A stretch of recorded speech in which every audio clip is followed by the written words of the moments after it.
Welcome to the X Factor podcast. I am your host, Charles Epstein. Today I am joined by Tom Marsden, CEO of TeamPath. TeamPath is an online platform that helps managers and teams build the habits and rituals that drive great teamwork. Actually, I probably should say it's not so much a platform, that's a major component of it, but there are a broader array of services that they provide around that. After listing his various stops and experiences on his LinkedIn page, from working in investment banking to consulting with McKinsey to his involvement with startups, he says this, quote, "One thing's clear, great teams deliver great outcomes." So it should come as no surprise that we are going to be talking about teams today, Tom. How are you? I'm very good. And yeah, delighted to be talking about teams. It's become a passion of mine. Yes. Well, speaking of, hold that thought for a second. So you are based in London as we speak? I am indeed, yeah, in North London. Okay, no, I kind of got in the spirit of this. A good friend of mine called me. He is staying with a friend of mine who's going for his PhD in economics at Oxford. So he's hanging out there for a week, going to parties and having a grand old time of it, Tom. Anyway, you talk about, teams and passion. I don't know about you growing up. I had a couple of teams. I'm assuming you did or do. Yes?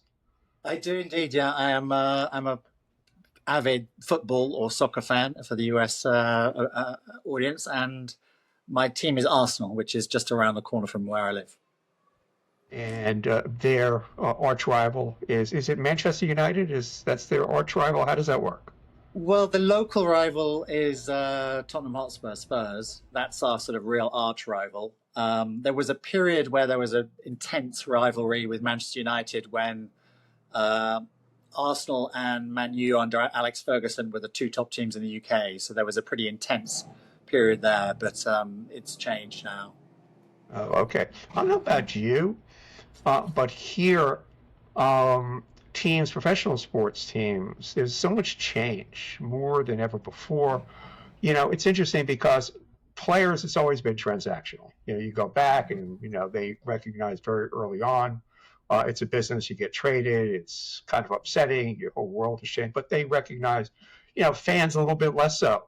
Fans, you develop this real deep-seated attachment, you to Arsenal, me to the Knicks, and the Mets. So it's really weird these days, is that tension. And as a general manager, you sort of have two minds because you have to serve two masters: the public, who is looking at your team in a certain way, and your team, who is looking at themselves in a certain way. And sometimes these two things are misaligned. Do you have that? I'm assuming professional football, professional sports here, there, and everywhere. You're operating within salary constraints, salary caps. So it sort of promotes that, with teams, just a lot of turnover. You very seldom have a team that could hang together 2 or 3 years and cohere as a quote unquote team in a classic sense of team. I think, yeah, it's really interesting. So I can talk about Arsenal right now. So I think there's the Arsenal current coach is a Spanish man called Mikel Arteta. And one of the things he focuses on is trying to align the business model of the organization of Arsenal with the supporters. And the best way to do that is winning, is hope and winning. So there's he's consistently talks in his pre and post match interviews around sort of how important it is that the fans and the organization of Arsenal become a cohesive unit. And his theory is that if it is more cohesive, then everyone's kind of does better. And so I think, the tension comes when you're not winning, and when I think the fans don't see the vision, they don't see the hope of what they're trying to achieve within the club. And that's certainly been the case, I think, over since Alex Ferguson left at Manchester United. So, yeah, it's a complex mix. But I think winning is a really good way to get everyone aligned. Yeah, it's true, but it's obviously a little bit more complicated and messy than that, particularly if you're in a position like the New York Knicks. I'm a big fan of the New York Knicks. They have legitimate championship aspirations, but it's clear that they need to make some changes to indeed get over that hump. So, the question is, do you make wholesale changes? And if you do, all of a sudden, you're going to have a very different team identity. The last couple of years, this Nick unit has cohered into a unit, and people, New York fans, have developed a real attachment to this team. So now all of a sudden, if the team puts winning atop everything else and makes some personnel changes, they're apt to lose some fan favorites, and that may well make them more competitive. It may well put them over the top, but there's always that balance, that consideration, particularly when you're in a position like they are. It's just fascinating It is, dynamic. and data is becoming. We've since Moneyball, we've been looking at how data is playing a big part of the equation in terms of how teams are forming, and sometimes what the fan favorite isn't what the coach likes or what the data is showing is the right thing, and so I think more and more clubs are trying to navigate, between um, what is the data showing us, what does the coach believe, and who are the fan favorite. I mean, we've certainly just lost a fan favorite this season, a guy called Kieran Tierney, who everyone at Arsenal really loved, but he didn't fit into the model of play that Mikel Arteta wanted to work with. And I think because people believe in his vision of where the club is going, they've accepted it. But you have to have a vision. People have to buy into the vision of where you're going. Yeah, for sure. And I think that sort of tees up our conversation because that is, very much the case. The Yeah. companies today, and we talk about culture, and we're going to get into that. And we talk about a vision in a different landscape, different sports landscape. Well, vision and culture are now unfolding in a very, very different world, very different landscape, and sort of a pincer movement post COVID, now AI, and just a whole range of other things. Anyway, teams. So that was a fairly involved preamble. Thanks for indulging us, people listening. So let me begin with the obvious question. What makes teams so important in the workplace? I think the last handful of years, that has emerged as a major thing. Yeah, it's interesting you say that because my belief is it's still not as much of a priority as it should be. I think I mean, the simple fact is that most complex problems we deal with today are solved by teams rather than individuals. Um, in pretty much every sphere, you're seeing the importance of people working together collectively to solve the tough problems we need to solve. And a lot of those problems are multidisciplinary, multi-function. It requires diverse minds to come together and solve the problem. So, Um, so, so, so I'm sorry to interrupt, Tom. So, yeah, are the problems such that they require more teamwork? Are they inherently more multidisciplinary now than they were? I think they have become more, yes, multidisciplinary and complex, and I think that requires sort of diverse people to come together to solve them. Definitely. I mean, one example is if you look at Nobel prizes, they used to be given to individuals very much, and now more and more there's a trend they're given to a group of individuals. Um, but I think that's at the very elite level. I think at most kind of practical levels as well, in the day-to-day operating environment of most organizations, something like 90% of people are working in some sort of group or team. And so it's a very, very common structure that you have to solve even less elevated problem than Nobel Prize winners. Um, and it's not my, I mean, I think the thing is, understanding how to work in a team is not something we necessarily taught at any stage. And I think that is a challenge. And so I think I think part of the hypothesis behind what we're doing at TPath is that, if you give really a basic understanding for everybody about how to work in a team, that's going to have a positive effect in the business. Because when 90% of people are working in teams and they're so important to how you get work done, I think it's going to have a positive effect. Yeah, that's a very interesting point. Again, not to belabor the sports, analogy. I think there is an analogy to be stated in, increasing specialization in sports, and in business. And there are a couple other parallels, but I'll get to that in a moment.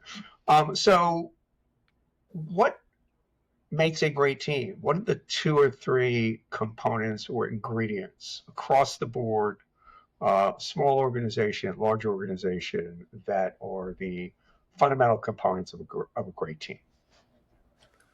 So I think the starting point is you've got to get the design of the team right. So you've got to design the team in the right way to fix the problem it's going to solve. So that's about selection. That's about getting the right people on board.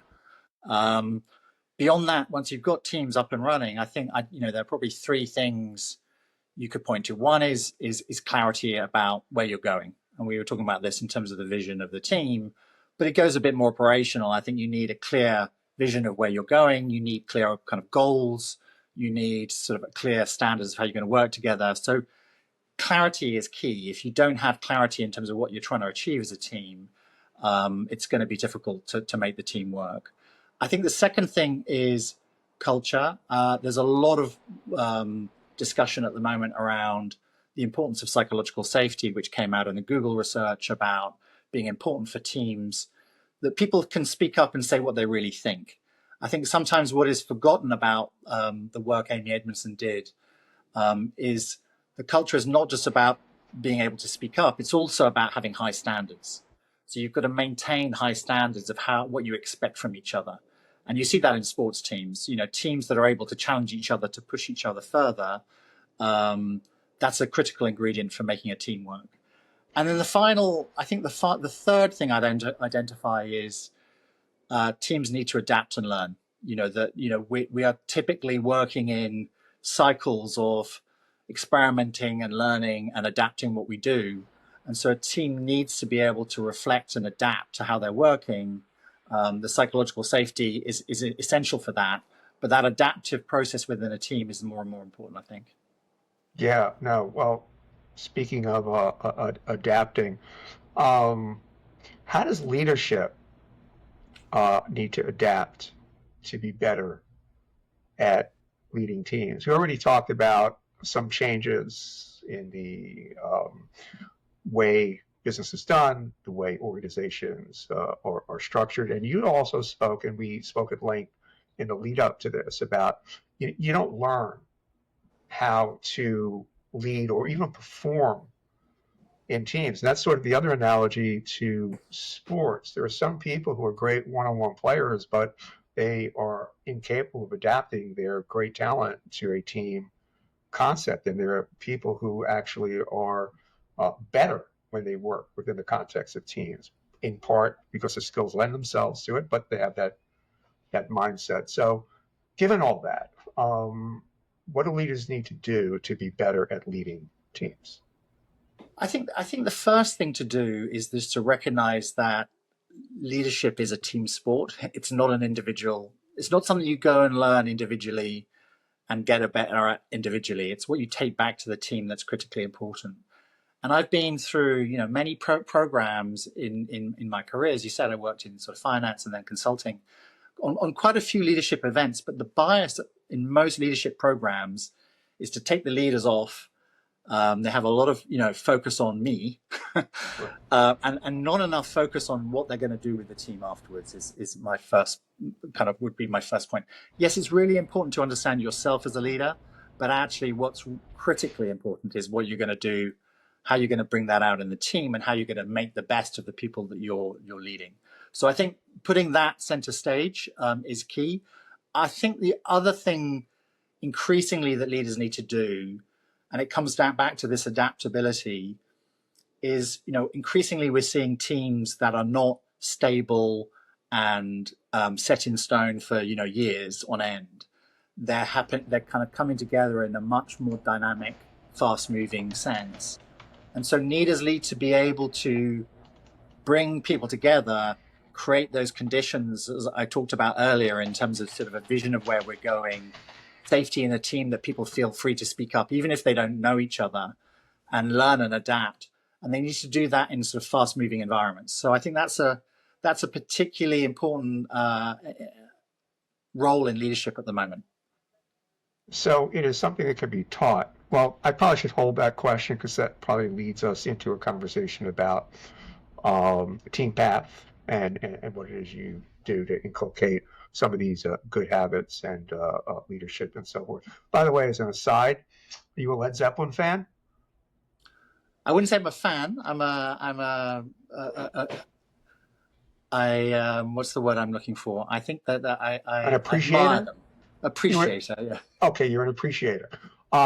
Big fan back in the day. Yeah. There is a new doc that came out about their early years. And what was really interesting about it is that it was clearly a creation. It was, use the word vision. It was Jimmy Page's vision. And he created this. He created the sound, the textures, everything. And he handpicked the people he wanted to work with. Of course, that band, how it came together, John Bonham, Robert Plant, John Paul Jones. What was really interesting about it was that he said, and again, everybody understood that he was the de facto leader, actually the leader. But he made it plain. And then, you listen to the music and you see it's not just what he's saying. He said, I wanted to make it where everybody could shine. I wanted Bonham. I wanted to give him a platform. John Paul Jones, Plant, and then you listen to the record and you're listening to it. You're like, yes, each song gives space, each one to stretch out and do their thing. So I thought that was I've heard the term servant leadership. Not a big fan of the term. It has a really weird sound to it. It feels a little bit like it has a religious antecedent. It Yeah. sounds a little bit No, odd to me. Servant I'm with you on leadership. that. Yeah, But I think it's but recognizing when you need to, when different people in the band can lead. I mean, I think sometimes sports and music analogies are really helpful, and I think sometimes less so. But I think in terms of being able to spot when different people in the team are going to be stepping up into a leadership role, that there isn't one leader who is always leading at the time. Different decisions, there may be different people in the team who have a better call on that decision, or they need to take a lead role in something. And so I think that skill to basically get the best out of everyone in the team so their strengths are shining, and also compensate for each other's blind spots. We all have blind spots. And are we accentuating each other's blind spots, or are we compensating for them? yeah. By the way, this is going to be my last sports reference for this conversation, which doesn't mean that you're free to refer to whatever team you want to refer to. I forgot who it was. It was a college football coach, and he said, "Look, it was a press conference. Look, I'm no genius. I'm no Norman Einstein. Anyway, it took that long for that joke to land, Tom. Come on, man. The Norman threw me a little bit. The Norman threw you a little bit. Okay, Yeah. all right, all right. I should put up a little bit of a warning sign. A joke is. We'll go for the transatlantic lag in the. Oh, okay, okay. Perfect, perfect. Anyway, so kidding. So let's talk about TeamPath. You combine online workshops, AI nudges, and human contact for scalable team training. Now that actually is we're going to talk about the platform. So that's the raft of services you provide. Yes. Yeah, I mean, I think the one of the things we believe is that to get teams, well, first of all, our market is very much for large scale adopting of good team practices. So this is focused on a lot of the sort of support at the moment for teams is senior executive coaching for top teams or for teams in crisis. I think where we spot a gap in the market is saying, why can't we give every team the tools to be successful and the basic training to be successful? Now, if you're going to do that, you've got to think about the delivery mechanism that is A, economical, B, practical to do. And so what we were thinking about is how can we do that leveraging the best of kind of what humans provide in terms of training and coaching and technology. And I think as we looked at the kind of problem of getting teams excited and motivated to improve, there were some things that tech just didn't do very well. And principal amongst that, I think, is motivating the team to go on the journey. So how do we get the team excited, motivated, revved up, that they can improve, that they believe that this is something worthwhile to invest their time, that they can spend the time together and it's going to have an impact. And actually, that's not something I think technology is very good at. So we have some workshops up front that really set the scene. We bring people together. It's human contact. We establish the motivation. And also we start to build a little bit of capability in the team for the journey they're going to go on. So there is definitely an element of, we believe, of like getting the right blend here. What is the blend of where human high contact, motivating, engaging sessions are required? And then as a follow-up to that, one of the things that we've seen regularly in training sessions is that, coaches would say, we get people motivated, we get them excited, but then they go back to the office and nothing embeds, it doesn't change. Right. And that's where we think that technology can help, is much more about embedding what we call the habits and rituals. And we can come on to talk a little bit about what we mean by that. But the practices that teams are going to adopt that are going to make them grow one step at a time. We don't believe that great teams are formed in a 2-day workshop. What we've got to do is set them on a journey where over the next 6, 9, 12 months, they're going to be improving one step at a time. And so that starts with the workshops, and then we employ the platform to follow up. AI nudges. I understand how nudges work. That's long been baked into some of these like wellness apps. Use nudges. It makes a lot of sense, and that's whole idea. The hazard of throwing out the cliche, journey begins. Every journey begins with one step. But what are AI nudges? How does that work? So within our platform, as I said, so we basically set teams up to kind of try and develop these individual habits. So we focus very much on sort of what can an individual do to improve how they're working in a team. So if I talked about psychological safety before, that's an interesting concept. But what individually do I need to do to make this environment a more psychologically safe environment? And so we recommend, we've put together a large group of habits that individuals can kind of select from.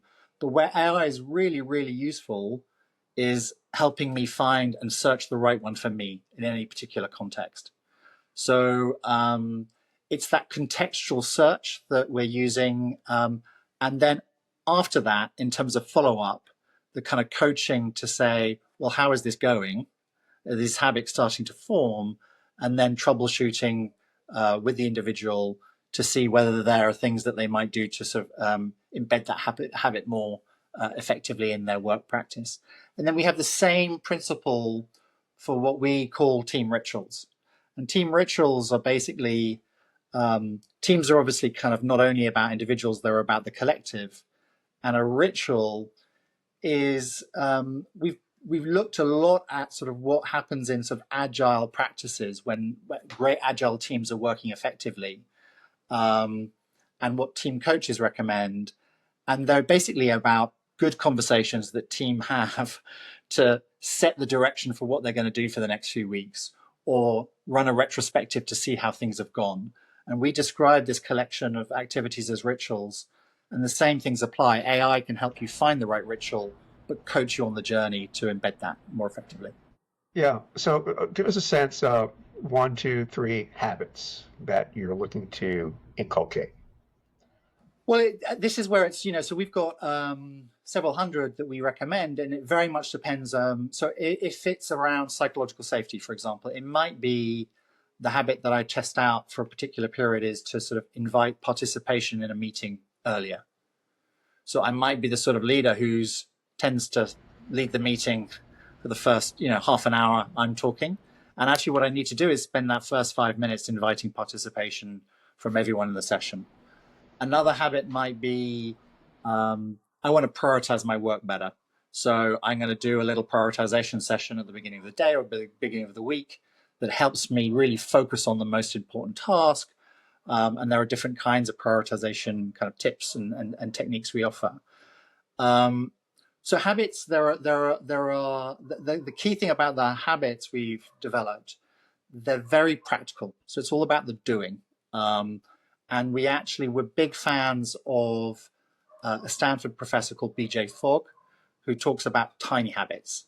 And what he really focuses on, how you're going to anchor that habit into your daily practice. So if it's the turn taking, how do I really make sure that at the beginning of the meeting, when I'm starting to invite participation, I'm remembering the habit I've got to do. So those are a couple of examples of habits. And it's a combination of building that knowledge up front in the workshops and then the nudges afterwards that is going to be successful. So the human contact comes at the early stages with the workshops and creating the motivation and all this.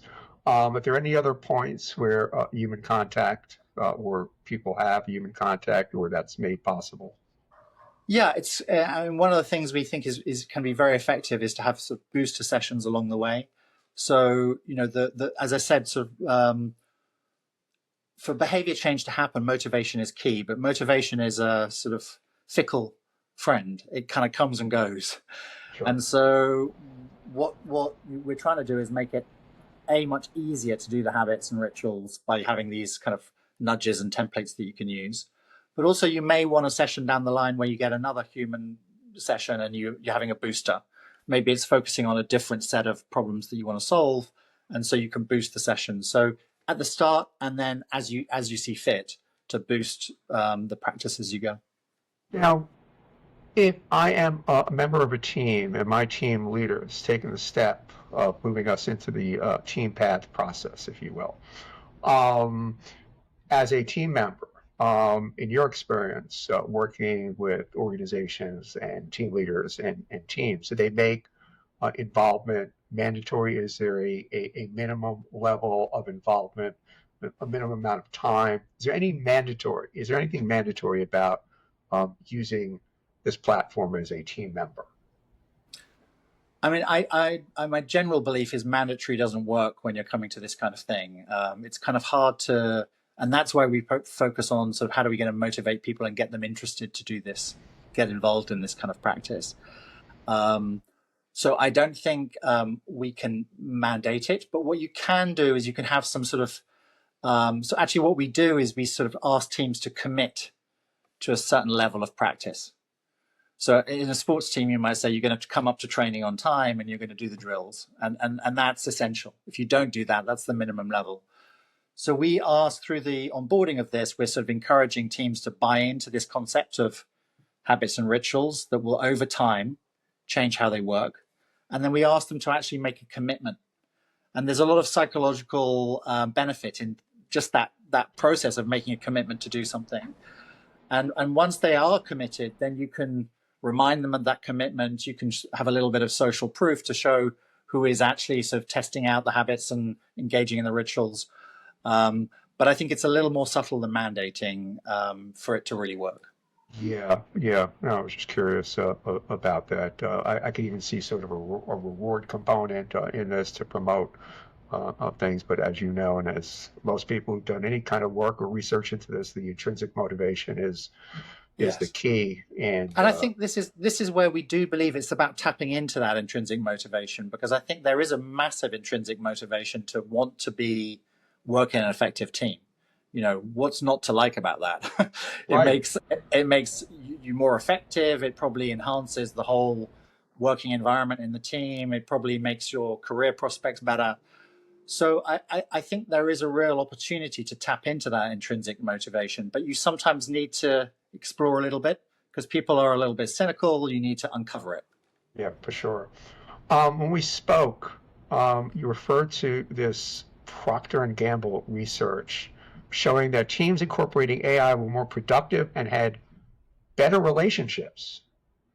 That's very Yeah, it's interesting. Well, yeah, tell it us was a about that. fascinating piece of research there. So it was quite significant. It was around over 700 people involved from a research team from Harvard and other academic institutions, Wharton and others. And what they found, which I thought was really interesting because it actually resonated with my own experience to some extent, an individual working with AI was as productive as two people in this experiment.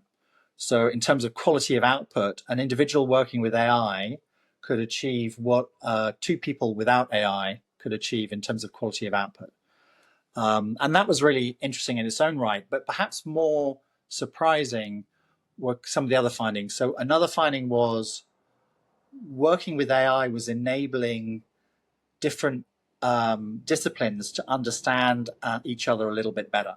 So if you had a disconnect between a product team and a marketing team, working with AI somehow was enabling those two teams to understand each other better. So it was bridging technical divides. And as they sort of did some qualitative discussion around why this might be, what they found was effectively that AI was playing a role of a sort of translator. And this is where it resonated with some of my own experience, which working with my technical team, I use AI now to explore ideas and improve my sophistication in how I'm positioning ideas to them. So I thought that was extremely interesting. And then the final, perhaps most surprising finding from that research was that they found that teams that used AI had more positive emotions in terms of optimism and enthusiasm for the roles they were doing, the teams that didn't. So That's it was, interesting. yeah, it was, and I'm not sure they really found the reason behind that, but it was a extremely interesting finding. Yeah, we're going to learn more and more as teams incorporate these chatbots and these AI entities into the organization, and they're treated as virtual team members. I can see how we talked at the outset about teams being more multidisciplinary because that's just the way the world is, and how I, as part of that team, could use AI to make other work that's outside my specialty area more intelligible. But I think, and this is where a savvy, subtle leader comes into play, it could be a point where my expertise is such, I'm using AI and it sort of encroaches. It's a fine line where it encroaches on somebody else's. And I've seen this happen where people using AI turn in a report or it extends their expertise beyond what their actual expertise is and frankly what their charge is. And it tends to rankle people who do it's their job to bring that expertise. So I can see that sort of creating some tension. I definitely think you're absolutely right, and I think a lot of the most successful companies are starting to experiment with how they use AI. But as you experiment with using AI agents as part of your team members, you need to have some ground rules. I mean, we talk about norms of engagement is another thing that's kind of very popular in great teams. How are we going to work together? And I think that's even more important to establish what those ground rules are when you're starting to introduce AI agents into the mix. What can they do? What do we trust them to do? What do we not feel comfortable about? So I think, yeah, it's incredibly important. I think there can be a very valuable member of the team, but you've got to establish good ground rules, Yeah. not only at the organization level, but at the team level about how you use them, I think. Yeah, by the way, you can always make an example of Roger, but how could you make an example of, AI 2000? It's kind of a tool that I no longer have as a leader. I can't make an example of a chatbot. That's not a good development. Anyway, if I want to maximize my value to my team, what skills do I need to develop or acquire? So I think I point to a couple. I mean, there are many, and it's very context, dependent in terms of the sort of, well, the team situation that where you need to step up. But two that I think are quite kind of broadly applicable. There was some fascinating research that Anita Williams-Woolley did about teams and what made teams more successful. And one of the things that she found was that if I am able to read other people's emotions and understand them, effectively emotional intelligence, but it was a particular experiment they did in terms of reading people's emotions through their eyes, that she used this experiment, that was highly correlated with being a more effective team. So I think understanding and being able to read how other people in the team are feeling, know when you need to support them, when you need to step up into leadership roles, that is, I think, a very common universally beneficial requirement. So, EQ.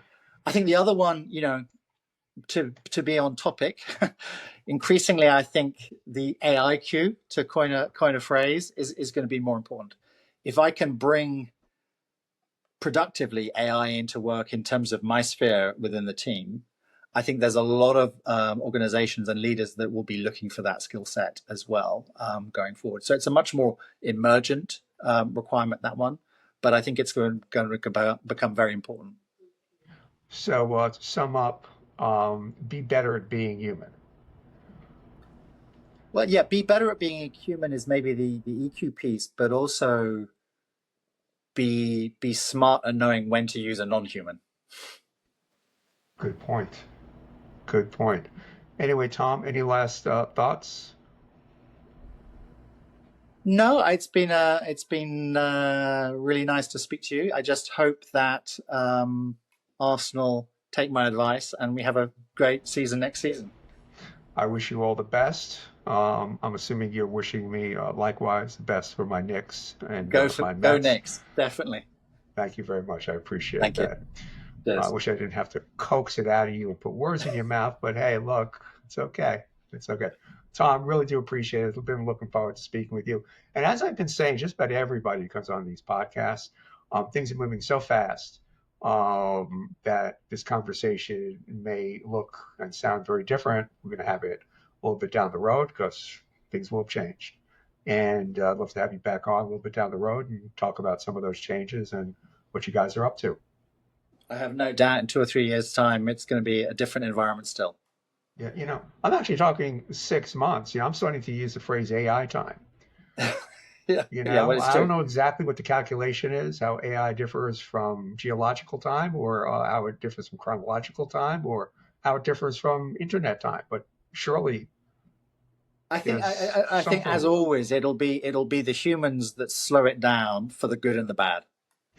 Yes, yes. Wise words. Tom, really do appreciate it. Lovely to speak.